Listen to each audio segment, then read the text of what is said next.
അപ്പോൾ സ്വല്പം വർത്താനം പറയാം. Hey guys, so world cup കഴിഞ്ഞു. നല്ലൊരു 1.5 മാസമായിരുന്നു കഴിഞ്ഞത്. കാരണം ഒന്ന് ആലോചിച്ച് നോക്കണം, 1.5 മാസം മൊത്തത്തിൽ നമ്മൾ ഫുട്ബോളിന് വേണ്ടി മാത്രം ഇൻവെസ്റ്റ് ചെയ്യുന്നു. രാവെന്നോ പകലൊന്നും ഇല്ലാത്ത രീതിക്ക് രാവിലെ പഠിക്കാൻ പോകുന്നു, വർക്കിന് പോകുന്നു, രാത്രി വരുമ്പോൾ മാച്ച് കാണുന്നു. ഉറക്കമെന്നൊക്കെ പറയുന്ന സാധനം ലൈഫിൽ നിന്ന് കുറച്ച് നാൾ പോയ അവസ്ഥയായിരുന്നു. ചില ആൾക്കാരുടെയൊക്കെ കണ്ണൊക്കെ കാണുമായിരുന്നു. എൻ്റെ അതുപോലൊക്കെ തന്നെ ആയിരുന്നു. എന്ത് ചെയ്യാനല്ലേ. എന്തായാലും വേൾഡ് കപ്പ് അതോടുകൂടി കഴിഞ്ഞു. സോ ഇനി ഫുട്ബോളിൽ മരണമില്ല, അത് ഞാൻ പറയേണ്ട ആവശ്യമൊന്നുമില്ല. വേൾഡ് കപ്പ് മാത്രമല്ല ഫുട്ബോൾ, ഇനി ക്ലബ് ലെവൽ മാച്ചസ് വരുന്നുണ്ട്. അത് എല്ലാ വർഷവും ഉള്ളത് തന്നെയാണ്. So back to clubs, back to leagues.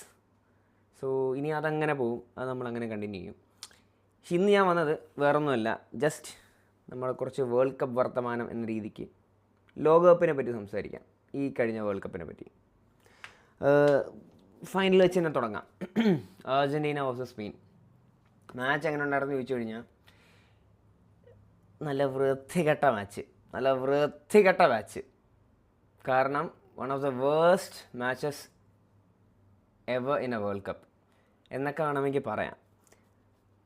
Totally worst എന്നല്ല ഞാൻ പറയുന്നത്, one of the worst.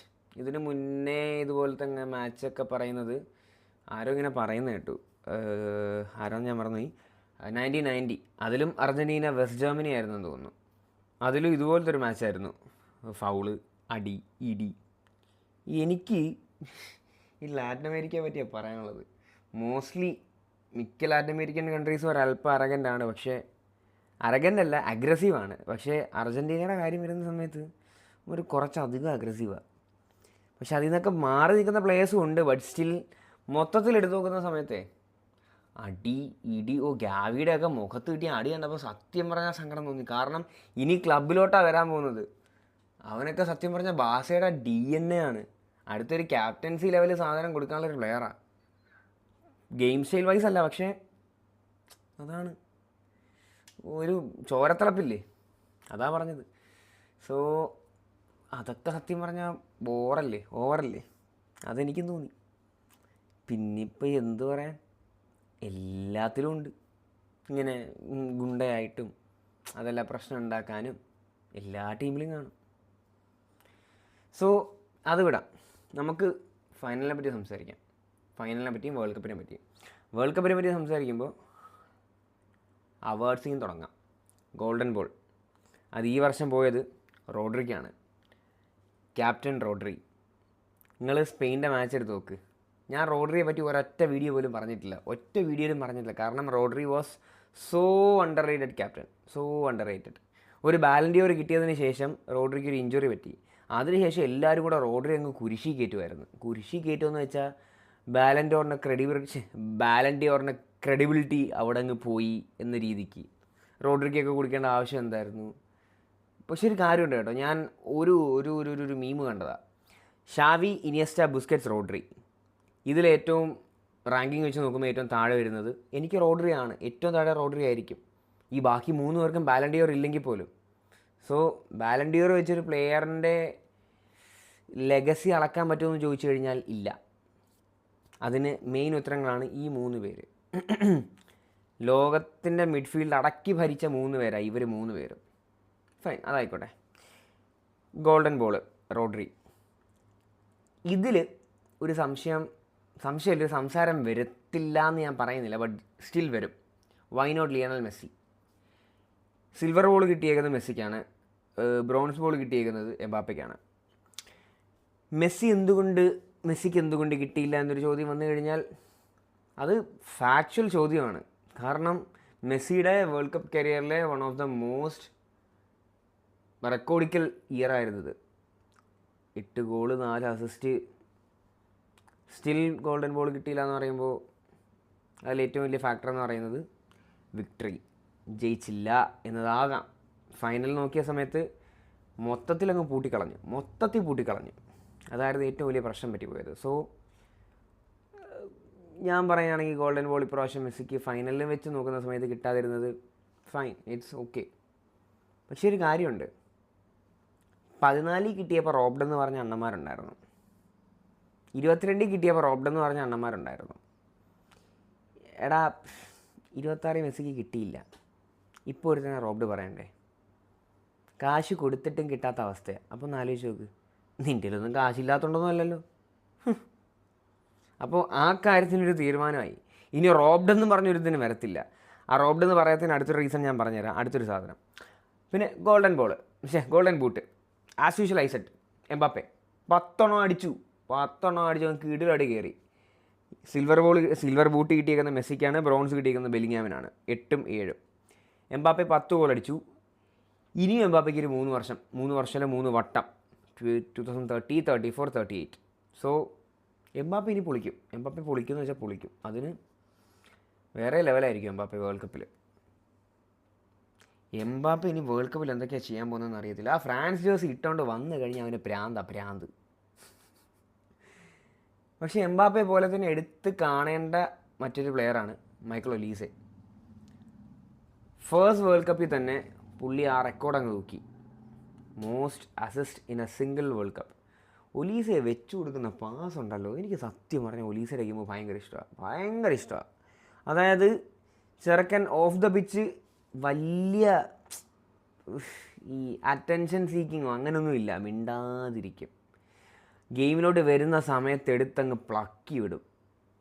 But എല്ലാ ഗെയിമിലും എല്ലാവർക്കും കയറി അങ്ങ് തിളങ്ങാൻ പറ്റും എന്ന് ഞാൻ പറയുന്നൊന്നുമില്ല. സ്പെയിനെതിരെ ഒലീസ അല്പം മോശമായിപ്പോയി. ബട്ട് സ്റ്റിൽ ഒലീസ ഇനി അങ്ങോട്ട് പൊളിക്കും കേട്ടോ. റയൽ വാങ്ങാൻ നിൽക്കുന്നു എന്നൊക്കെയാണ് പറയുന്നത്. പാപ്പ പെരസ് പൈസ ഇറക്കും എന്നൊക്കെ തോന്നുന്നുണ്ട്. പക്ഷെ പാപ്പ പെരസ് പൈസ ഇറക്കും എന്ന് പറഞ്ഞു കഴിഞ്ഞാൽ ഇറക്കും. അതാണ് ഏറ്റവും വലിയ പ്രശ്നം. അത് കുറച്ച് കടുപ്പമാണ്. ഈ ട്രാൻസ്ഫർ മാർക്കറ്റിൽ എന്തേലും ഒരു വലിയൊരു കോൺട്രവേഴ്സിയോ എൻ്റെ നാക്കെന്തിങ്ങനെ ഉടക്കുന്നത്. ഈ വലിയ കോൺട്രവേഴ്സിയോ എന്തെങ്കിലും ഉണ്ടാക്കാൻ പറ്റുന്ന, അല്ലെങ്കിൽ അങ്ങനെ വലിയൊരു കിടിലം പ്ലേയേഴ്സിനൊക്കെ കൊണ്ടുവരാൻ പറ്റുന്ന ഒരു കേപ്പബിലിറ്റി ഉള്ളൊരു പ്രസിഡൻറ്റ് പെരസ. അതങ്ങേര് പണ്ട് മുതലേ കാണിച്ചിട്ടുണ്ട്. അതിന് ഏറ്റവും വലിയ എക്സാമ്പിളാണ് ലൂയിസ് ഫിഗോ. ഇപ്പോഴും ഫിഗോ നമുക്ക് ട്രൈറ്ററാണ്. ഞങ്ങൾക്കെന്ന് വെച്ചാൽ ബാഴ്സലോണയ്ക്ക് ട്രൈറ്ററാണ്. ക്യാപ്റ്റൻ ആയിരിക്കുന്ന മുതൽ തൊട്ടടുത്ത സീസണിൽ റയലോട്ട് പോവുക. പെരസ്, നമ്മളിപ്പോൾ വേൾഡ് കപ്പ് സംസാരിച്ച് പെരസ് വരെ എത്തി. അത് വിട്. നെക്സ്റ്റ് ഗോൾഡൻ ഗ്ലവിനെ കുറിച്ച് എനിക്ക് സംസാരിക്കാനുണ്ട്. ഗോൾഡൻ ഗ്ലവ് കിട്ടിയത് ഉനായ് സിമണാണ്. ഉനായ് സിമൺ ഈ വേൾഡ് കപ്പിൽ ടോട്ടലി നടത്തിയ സേവ്സിൻ്റെ എണ്ണം എന്ന് പറയുന്നത് 10 10 സേവ്സ്. എമിലിയാനോ മാർട്ടിനസ് ഫൈനലിൽ മാത്രം നടത്തിയത് 11 സേവാണ്. പക്ഷേ ഒരു കാരണവശാലും എമിലിയാനോന് കൊടുക്കണമെന്ന് ഞാൻ പറയത്തില്ല. ഒരു കാരണവശാലും എമിലിയാനോ ഈ വർഷം വേൾഡ് കപ്പിൽ ബെസ്റ്റ് ഗോൾ കീപ്പർ ആണെന്ന് ഞാൻ പറയത്തില്ല. ഒറ്റ മാച്ച് കൊണ്ട് നമുക്കൊരു കാരണവശാലും പറയാനും പറ്റത്തില്ല. ഉനായ് സിമൻ്റെ ഏറ്റവും പ്ലസ് പോയിൻ്റ് എന്ന് പറയുന്നത്, ബെഞ്ച് നോക്കിക്കഴിഞ്ഞാൽ നിങ്ങൾക്ക് 2 വേൾഡ് ക്ലാസ് ഗോൾ കീപ്പറിനെ കാണാം. എന്തിനാ കൊടുക്കുന്നേ? 2 വേൾഡ് ക്ലാസ് ഗോൾ കീപ്പേഴ്സിനെ കാണാം. ഒന്ന് ബാഴ്സലോണയുടെ goalkeeper Joan Garcia, 2 Arsenal goalkeeper David Raya. 2 പേരും ലീഗ് ജയിച്ച് വന്ന ആൾക്കാർ തന്നെയാണ്. 2 പേരും അവരുടേതായ ലീഗിലെ ബെസ്റ്റ് പ്ലേയേഴ്സ് തന്നെയായിരുന്നു, ബെസ്റ്റ് ഗോൾ കീപ്പേഴ്സ്. പക്ഷെ അവർക്ക് മുകളിൽ ഉനായ് സിമനെ ലാഫുവിൻ്റെ വെച്ചതിന് ഫൈനൽ വരെ നമ്മൾ വെയിറ്റ് ചെയ്യേണ്ടി വന്നു, ആ ഒരു ഗോൾഡൻ ഗ്ലവ് കിട്ടുന്നത് അറിയാൻ വേണ്ടി വരെ. കാരണം സ്പെയിൻ്റെ ഏറ്റവും വലിയ ഒരു പ്ലസ് പോയിൻ്റ് അവരുടെ ഡിഫൻസീവ് മിഡ്ഫീൽഡും പിന്നെ അവരുടെ ഡിഫൻസും ആയിരുന്നു. ഇങ്ങനെയൊക്കെ ആയിരുന്നെങ്കിൽ പോലും ഉനായ് സിമൺ കളിക്കേണ്ട രീതിക്ക് നന്നായിട്ട് കളിച്ചു. നോക്കൗട്ട് കഴിഞ്ഞ് നിങ്ങൾ നോക്കുന്ന സമയത്ത് മനസ്സിലാവും, ഒരു സ്വീപ്പർ കീപ്പറായിട്ട് അങ്ങേര് കളിച്ചു. ഗോൾ കീപ്പറല്ല, ഒരു പ്രോപ്പർ മാനുവൽ ന്യൂർ കളിക്കുന്ന രീതി സ്വീപ്പർ കീപ്പറായിട്ടാണ് കളിച്ചുകൊണ്ടിരിക്കുന്നത്. കൗണ്ടർ കിട്ടുന്നു, ഹാഫിൻ്റെ അപ്പുറത്ത് കൗണ്ടർ കിട്ടി എന്ന് ഉറപ്പിക്കുന്ന സമയത്ത് നമ്മൾ നോക്കുമ്പോൾ സ്ക്രീൻ പെട്ടെന്ന് ക്യാമറയിൽ ആദ്യം ഓടി വരുന്ന ഇങ്ങനെയായിരിക്കും. എവിടെ നിന്നൊക്കെയോ, അതായത് പോസ്റ്റിൻ്റെ ഇങ്ങറ്റത്തുനിന്ന് പോസ്റ്റിൽ പോലും അല്ല, ഇങ്ങനെ പെനാൽറ്റി ബോക്സിൽ പോലും നിൽക്കുന്നില്ല, ഇറങ്ങി നിൽക്കുക, നോക്കിയപ്പോൾ ഓടി വരും, ക്ലിയർ ചെയ്യും. പലവട്ടം ആലോചിച്ചിട്ടുണ്ട്, ഉനായ് സിമൺ ഈ സൈസ് എടുക്കാത്തതാണല്ലോ ഇപ്പോൾ എന്തോ പറ്റിയെന്ന്. പക്ഷേ എൻ്റെ അഭിപ്രായത്തിൽ ഉനായ് സിമണിന് കിട്ടിയതിൽ കുഴപ്പമൊന്നുമില്ല. എന്നാലും അതിലും ബെസ്റ്റായിട്ട് ഗോൾ കീപ്പേഴ്സിൻ്റെ ഒരു വേൾഡ് കപ്പായിരുന്നു ഇത്. കാരണം ആരെടുത്ത് നോക്കിക്കഴിഞ്ഞാലും, അതിപ്പോൾ വൊസീഞ്ഞ ആണെങ്കിലും, എമിലിയാനോൻ്റെ ഫൈനലാണെങ്കിലും, യാസിൻ ബോണോ ആണെങ്കിലും, നമ്മുടെ കുറസാവിൻ്റെ ഗോൾ കീപ്പറുണ്ട്, പുള്ളിയുടെ പേര് ഞാൻ മറന്നുപോയി, എന്തായിരുന്നു പേര്, വിട്ടുപോയി. ഇനി സൗത്ത് ആഫ്രിക്കയുടെ റോൺമൻ വില്യംസ് ആണെങ്കിലും, ജപ്പാൻ്റെ സുസൂക്കി ആണെങ്കിലും, മിക്ക മിക്ക ഗോൾ കീപ്പേഴ്സും ഈ വർഷം അങ്ങ് തിളങ്ങിയെന്ന് വെച്ചാൽ അങ്ങ് അവന്മാർ പീക്ക് ലെവൽ കളിയായിരുന്നു. ബട്ട് സ്റ്റിൽ ഉനായി സിമന് കിട്ടിയത് ആക്ച്വലി ഇറ്റ്സ് ഓക്കെ. കാരണം ഫൈനൽ വരെ എത്തിക്കുക, പുള്ളി ഈ പറയുന്ന പോലെ പുള്ളിയുടെ ഡിഫൻസ് വെച്ചാണ് നിന്നതെങ്കിലും പുള്ളി കളിക്കേണ്ട കുറച്ച് കളി പുള്ളി കളിച്ചു. അതല്ലാതെ എത്തത്തില്ല ഒന്നാമത്തെ കാര്യം. സോ ഞാൻ ഇപ്പോൾ ഉറങ്ങും ഇരുന്നിട്ട്. കണ്ണൊക്കെ ഇങ്ങനെ തടിച്ചിരിക്കുക, ഇന്നലെ ഉറങ്ങിയില്ല. നെക്സ്റ്റ് വൺ, എനിക്കിത് പറയുമ്പോൾ അത്രയ്ക്ക് സന്തോഷമുണ്ട്. അത്രയ്ക്ക് സന്തോഷമുണ്ട്. എമേർജിങ് പ്ലെയർ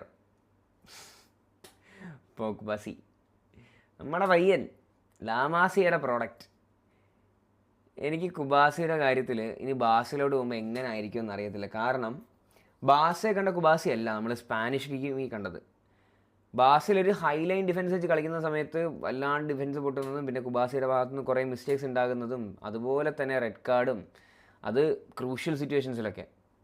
പക്ഷേ കുബാസിയെ ഒരു ഹൈലൈനിലല്ലാതെ കളിപ്പിച്ച് ഒരു കിടിലൻ രീതിക്ക് കൊണ്ടുവരാൻ പറ്റുമെന്ന് ലാഫിൻ്റെ അവിടെ കാണിച്ചു തന്നു. സോ അതുകൊണ്ട് ഞാൻ ആഗ്രഹിക്കുന്നത് ബാസിലോട്ട് വരുന്ന സമയത്താണെങ്കിലും ഫ്ലിക്ക് ഈ പറയുന്ന ഹൈലൈൻ ഒരു പൊടിക്ക് കുറയ്ക്കാൻ ആരെ കുഴപ്പമൊന്നുമില്ല. കാരണം കാരണം കുബാസിയുടെ കളി കണ്ടപ്പോൾ പുള്ളി എപ്പോഴെങ്കിലും ഉള്ളിൽ കയറി വന്നിട്ടൊരു അടി പൊട്ടിച്ചു കഴിഞ്ഞാൽ റീബൗണ്ടിൽ എന്തായാലും ഒരു ഗോൾ കയറും ഉറപ്പാണ്. അങ്ങനെ പല ഗോൾ ഈ വർഷം കയറി. പിന്നെ 19 വയസ്സ്, സെക്കൻഡ് ഡിഫൻഡറാണ്. അതിൻ്റേതായ ഒരു റെക്കഗ്നീഷൻ കുറവുണ്ട്. ബിക്കോസ് 19 വയസ്സുള്ള അതേ player Lamine Yamal, same youth, same academy. യമാലിന് കിട്ടുന്ന എക്സ്പോഷർ എത്രയാണ്, കുബാസിക്ക് കിട്ടുന്ന എക്സ്പോഷർ എത്രയാണ്? യൂഷ്വലി ഡിഫൻഡേഴ്സിന് കിട്ടേണ്ട എക്സ്പോഷേഴ്സൊക്കെ ഭയങ്കര കുറവാണ്. കാരണം എന്ന് വെച്ചാൽ നമ്മൾ ഏതൊരു ടൂർണമെൻറ്റ് നോക്കിക്കഴിഞ്ഞാലും ബെസ്റ്റ് പ്ലെയറിന് വേണ്ടി ഗോൾഡൻ ബോൾ ഉണ്ട്, ടോപ്പ് സ്കോററിന് വേണ്ടി ഗോൾഡൻ ബൂട്ടുണ്ട്, ഗോൾ കീപ്പേഴ്സിന് വേണ്ടി ഗോൾഡൻ ഗ്ലൗസ് ഉണ്ട്, ചിലപ്പോൾ മിഡ്ഫീൽഡേഴ്സിന് വേണ്ടി പ്ലേ മേക്കിംഗ് അവാർഡ് വരെ കാണും. പക്ഷേ ഡിഫൻഡേഴ്സിന് ഞാൻ ഇന്നേരെ അങ്ങനെ കണ്ടിട്ടില്ല. ബെസ്റ്റ് ഡിഫൻഡർ എന്ന രീതിക്കോ അല്ലെങ്കിൽ അങ്ങനെ എന്തെങ്കിലും പ്രോപ്പറായിട്ടൊരു അവാർഡോ അങ്ങനെ ഇന്നേരെ കണ്ടിട്ടില്ല. അതില്ലാത്തേ. ഇനിയിപ്പോൾ ഗോൾ കീപ്പേഴ്സിന് വേണ്ടിയില്ല വിയാഷിൻ കപ്പ് ട്രോഫി, അതുപോലെ ഫോർവേഡ്സിന് വേണ്ടിയാണെങ്കിലുണ്ട്, മിഡ്ഫീൽഡേഴ്സിന് വേണ്ടിയാണെങ്കിലുണ്ട്. പക്ഷേ നമുക്ക് ലെജൻഡറി ഡിഫൻഡേഴ്സ് ഇല്ലാത്തതിൻ്റെ ആണോ? ഒരിക്കലുമല്ല. എനിക്ക് ഈ ഉറക്കം വന്നിങ്ങനെ നിൽക്കുന്നുണ്ടേ, നാക്കെല്ലാം കൂടെ ഇങ്ങനെ കിടന്ന് കുഴയുക. ഇതെങ്ങനെയെങ്കിലും എനിക്ക് പെട്ടെന്ന് തീർത്താൽ മതി. കാരണം ഇന്ന് തന്നെ ഇട്ടില്ലെങ്കിൽ ഇന്നെല്ലാം പറഞ്ഞില്ലെങ്കിൽ ഇത് പിന്നെ ഡിലേ ആവും. സോ കുബാസി എനിക്ക് അത്രയ്ക്കും അങ്ങ് ഇഷ്ടപ്പെട്ടു. അണ്ടർ റേറ്റഡ് ആയിരുന്നത് കുറച്ച് പേരൊക്കെ ഇപ്പോൾ ഒന്ന് റേറ്റ് ചെയ്ത് വരുന്നു. ചെറുക്കൻ കളിക്കട്ടെ, കളിച്ചും കയറട്ടെ. പിന്നെ ഫെയർ പ്ലേ കിട്ടിയിരിക്കുന്നത് നെതർലൻഡ്സിനാണ്. അവന്മാരുടെ ഗെയിമൊക്കെ എത്ര ഡേർട്ടിയാണെന്ന് പറഞ്ഞു കഴിഞ്ഞാലും they played in a nice manor.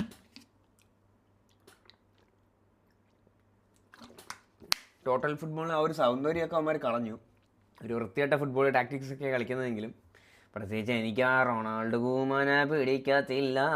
അത് ഒരു ബാഴ്സലോണ ഫാനും പിടിക്കത്തില്ല. കാരണം ലൂയിസ് സുവാരസിനെ പറഞ്ഞു വിടുന്നു. ഇങ്ങനെ റിക്കി പുയിഗൻ എനിക്ക് ഭയങ്കര ഇഷ്ടമായിരുന്നു ഒരു ടൈമിൽ. ക്വിക്കെ സെത്തിയൻ ബാഴ്സലോണയുടെ കോച്ചായിരുന്ന സമയത്ത് പുള്ളി ഏറ്റവും കൂടുതൽ യൂസ് ചെയ്തുകൊണ്ടിരുന്നത് പുയിഗനായിരുന്നു. പുയിഗ് എന്ന് പറയുന്ന ഒരു ഭയങ്കര ഒരു സ്റ്റാർ വാല്യൂ ഉള്ള ഒരു പ്ലെയർ അല്ലെങ്കിൽ അങ്ങനത്തെ ഒരു പ്രൊഡിജേ സംഭവം ഒന്നും ആയിരുന്നില്ല. പക്ഷേ എന്തോ എനിക്ക് ഭയങ്കര ഇഷ്ടമായിരുന്നു പുയിഗിനെ. പിന്നെ ഇഞ്ചുറീസും പിന്നെ ഈ സെലക്ഷൻ്റെ എല്ലാം കാരണം പുള്ളി അങ്ങ് ബാസ വിട്ടു. സങ്കടം ഉണ്ടോയെന്ന് ചോദിച്ചു കഴിഞ്ഞാൽ അന്ന് നല്ല സങ്കടം ഉണ്ടായിരുന്നു. പിന്നെയാണ് പെഡ്രിയൊക്കെ വന്നത്. ബട്ട് സ്റ്റിൽ പുയിഗ് ഒരു ടൈമിൽ ഭയങ്കര ഇഷ്ടമായിരുന്നു. എന്താണെന്നറിയത്തില്ല. ഫൈൻ, അത് പോട്ടെ. അപ്പോൾ നെതർലൻഡ്സിൻ്റെ കഴിഞ്ഞു. ഇനി എനിക്ക് കുറച്ച് സീരിയസ് കാര്യം സംസാരിക്കാനുള്ള കാര്യം എന്താണെന്ന് വെച്ചാൽ ഈ വേൾഡ് കപ്പല്ല, എല്ലാ വേൾഡ് കപ്പ് ആവുന്ന സമയത്തും കേരളത്തിൻ്റെ കേസ് മാത്രമേ ഞാൻ പറയാം. നാട്ടിലൊരു ഉത്സവമാണ്. കേരളത്തിൽ മൊത്തത്തിലൊരു ഉത്സവം പ്രതീതിയാണ്. അത് താഴെ കിടക്കുന്ന തിരുവനന്തപുരം മുതൽ മുകളിൽ കിടക്കുന്ന കാസർഗോഡ് വരെ എല്ലായിടത്തും ഒരു ആഘോഷമാണ്.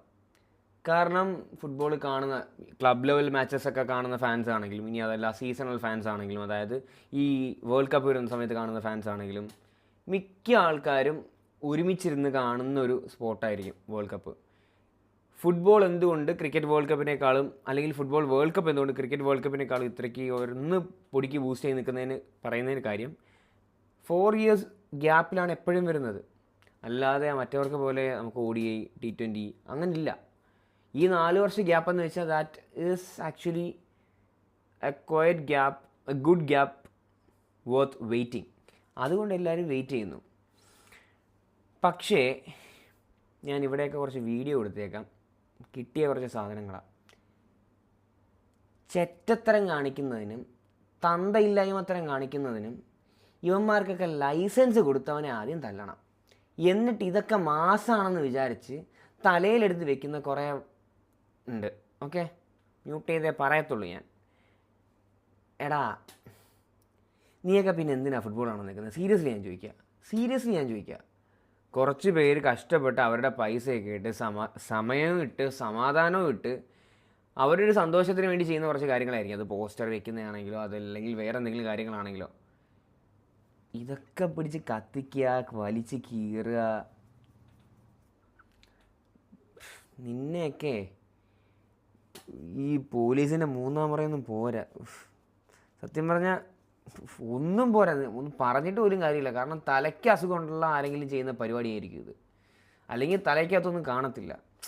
ഈ ഗെയിമൊക്കെ ഇന്ന് തുടങ്ങി നാളെ കഴിയുന്ന സാധനങ്ങൾ. അതൊക്കെ ഓർക്കണം. ഇത് ഓർക്കാതെ വെറുതെ ചുമ്മാ എന്തിനാ? ഇപ്പോൾ നീയൊക്കെ ഒരു പോസ്റ്റർ വലിച്ച് കീറിയെന്ന് വിചാരിച്ചോ, നിങ്ങളുടെ ഓപ്പോസിറ്റ് ടീമാണെന്ന് വിചാരിച്ചോ.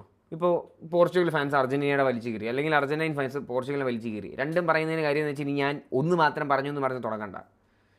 എടാ, ആര് വലിച്ച് കീറിക്കഴിഞ്ഞാലും പൊള്ളുന്നത് അത് വെച്ചവൻ്റെയാണ്. അതായത് ആ പോസ്റ്ററോ അല്ലെങ്കിൽ ആ ഒരു ഫ്ലെക്സോ കയറ്റാൻ കുറച്ചധികം ബുദ്ധിമുട്ടിയ ആൾക്കാർ കാണും.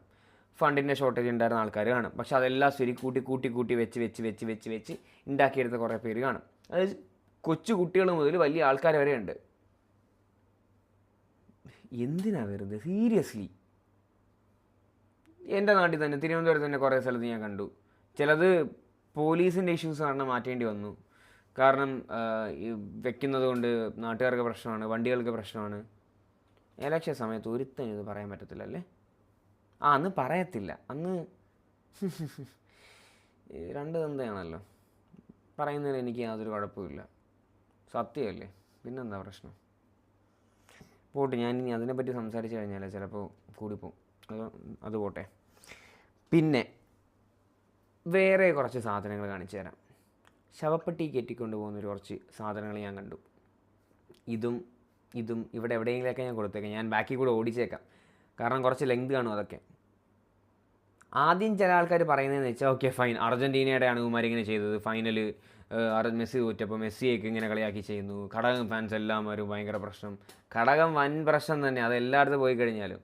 ഞാൻ കഴിഞ്ഞ വീഡിയോ പറഞ്ഞ് ഇപ്പോഴും പറയുന്നത്, എടാ തോറ്റ് പുറത്ത് പോയി കഴിഞ്ഞാൽ സ്വന്തം ടീമിനെ സപ്പോർട്ട് ചെയ്യണം. അല്ലാതെ കണ്ടവൻ്റെ കാശ് നടക്കാൻ പോയിട്ട് കാര്യമില്ല. നീയൊക്കെ അത് ചെയ്യുക, അത് ഇനിയും ചെയ്യുക, അതുറപ്പാണ്. പക്ഷേ ഘടകം മാത്രമാണോ? കാണിച്ചു തരാം. അർജൻറ്റീനയിലെ കുറച്ച് മണ്ടന്മാർ, ഒരു ബോധം ഇല്ലാത്ത പൊട്ടന്മാർ. എൻ്റെ പൊന്നോ, എടാ നിനക്കൊക്കെ എന്താടാ? ഈ എല്ലായിടത്തും കാണും ഈ പറയുന്ന പോലെ ചത്ത് കിടക്കാത്ത 0.1 ബാക്ടീരിയ. ഫ്ലഷ് അടിച്ചാലും പോത്തില്ല.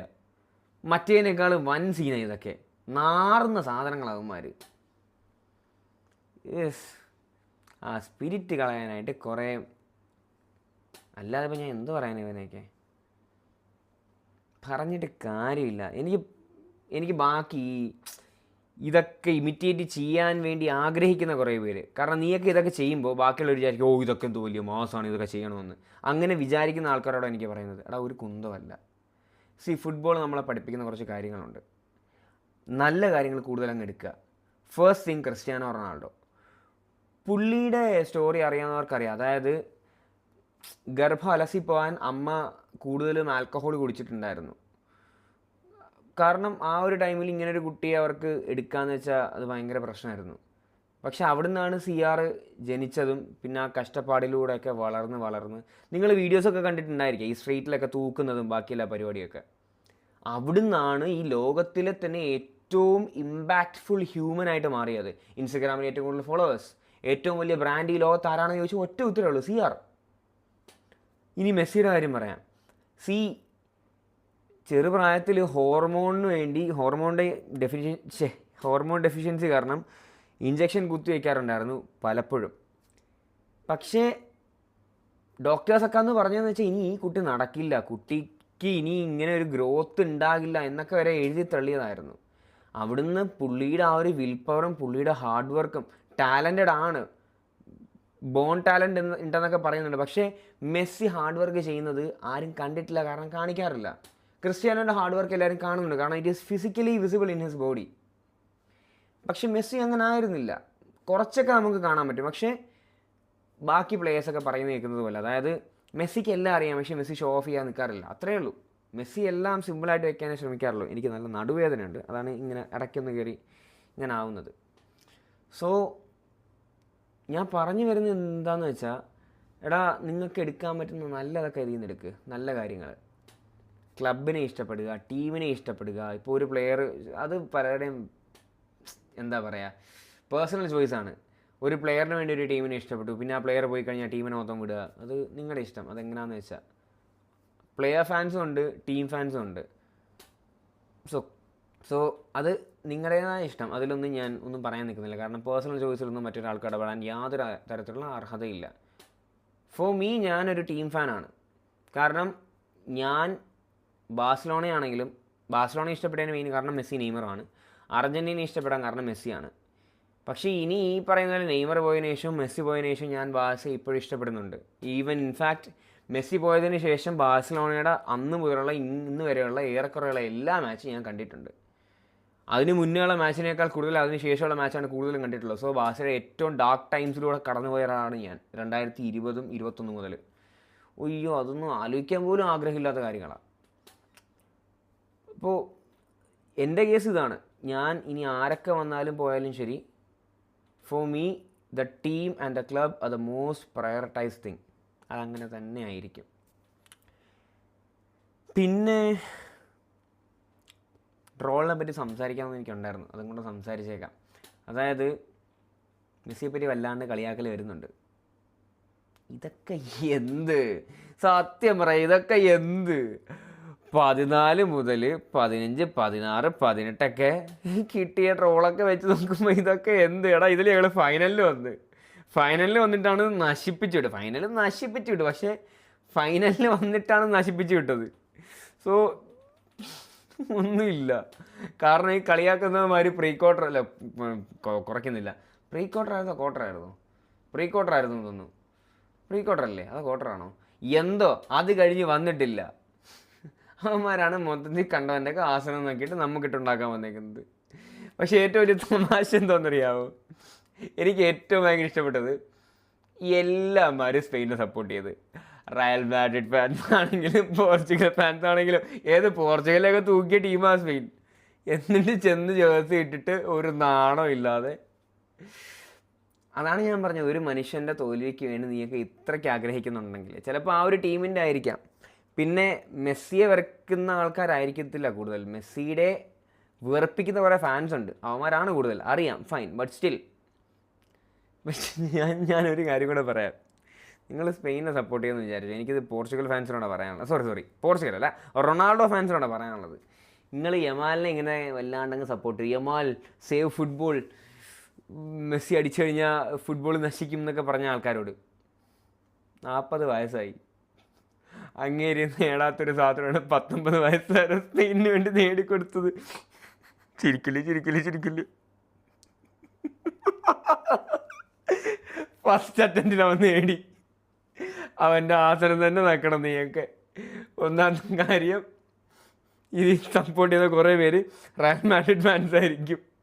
എൻ്റെ പൊന്നോ, ഇനി ക്ലബിലോട്ട് വരുമ്പോൾ എനിക്കൊന്നും പറയാനില്ലടാ. കാരണം ഇതേ നീയൊക്കെ ഇനി 2030 ക്രിസ്ത്യാനോ പോർച്ചുഗൽ എങ്ങനെ ഉണ്ടെങ്കിൽ പറഞ്ഞുകൊണ്ടിരും, നമ്മളൊന്നും സപ്പോർട്ട് ചെയ്ത് മെസ്സിക്കെതിരെയായിരുന്നു, നമ്മളൊന്നും യമാലിനെ സപ്പോർട്ട് ചെയ്തില്ല. അതാലോചിച്ചിട്ട് എനിക്ക് ചിരി വരുന്നുണ്ട്. But still, game is A game, troll is A troll. എല്ലാം ആ സെൻസിലെടുക്കുക, എല്ലാം ആ ഒരു ഫണ്ണിൽ തന്നെ എടുക്കുക. അത് എല്ലാവരും അങ്ങനെ തന്നെ എടുക്കാൻ പാടുള്ളൂ. അല്ലാതെ ബംഗ്ലാദേശിലൊക്കെ നടന്ന പോലെ കത്തിക്കുത്ത് കൊലപാതകം അത് ഇവിടെ നടക്കുന്നില്ല എന്നൊന്നുമല്ല, ഇവിടെ നടക്കുന്നുണ്ട്. ഒന്ന് പറഞ്ഞ് രണ്ടിനും അടി. ചിലപ്പോൾ എന്തിനാ വെറുതെ, ചുമ്മാ എന്തിനാ? വിട്. എല്ലാം അതിൻ്റേതായ ഒരു രീതിയിലെടുക്കുക, എല്ലാം അതിൻ്റേതായ ഒരു സെൻസിലെടുക്കുക, എല്ലാത്തിനും ഒരു ലിമിറ്റ് ഉണ്ടായിരിക്കുക. അതാണ് എനിക്ക് എല്ലാവരോടും പറയാനുള്ളത്. സോ യാ, ഒരു ബ്യൂട്ടിഫുൾ 1.5 months ഇങ്ങനെ കടന്നുപോയി. ഇനി ഈ വേൾഡ് കപ്പ് തീർന്നു കിട്ടാൻ കാത്തിരുന്ന കുറച്ച് പേരുണ്ട്. ഇനി നമ്മൾ കുറേ നാൾ ജിയോ പൊളിറ്റിക്സിൻ്റെ പുറകെ ആയിരിക്കും, ഉറപ്പാണ്. മരിക്കുന്ന നമ്മളായിട്ട് പപ്പറ്റിനെ പോലെ കളിപ്പിച്ചുകൊണ്ടിരിക്കും. അവിടെ നിന്ന് ഇങ്ങനെ ഇട്ടരും നമ്മളെന്തെങ്കിലും പറയും, ഇവിടെ നിന്ന് ഇങ്ങനെ ഇട്ടരും നമ്മളെന്തെങ്കിലും പറയും. ഞാൻ വീണ്ടും വീണ്ടും പറയുന്നു, we are living in a matrix. ഉറക്കം വരുന്നത്. ഈ വീഡിയോ എങ്ങനെയാണ് ഞാൻ ഇവിടെ വെച്ച് എൻഡ് ചെയ്യുക. നാളെ രാവിലെ എങ്ങനെയായിരിക്കും കയറുന്നത്, കാരണം രാത്രി ഇനി ഇരിക്കാൻ പറ്റുന്നില്ല. So love football, love the players, അങ്ങനെ അങ്ങനെ പോട്ടെ. ഫാൻ ഫൈറ്റൊക്കെ വേണം, ട്രോൾസൊക്കെ അങ്ങോട്ടും ഇങ്ങോട്ടും വേണം. അത് സ്വന്തം പ്ലേയേഴ്സിൻ്റെ ഒക്കെ ആണെങ്കിൽ പോലും ചിരിക്കാറുണ്ട് കേട്ടോ ചില സമയത്ത്. അത് എൻജോയ് ചെയ്യേണ്ടതൊക്കെ എൻജോയ് ചെയ്യണം. So yeah, that's it. അപ്പോൾ let's see what will happen in the future. കാണാം.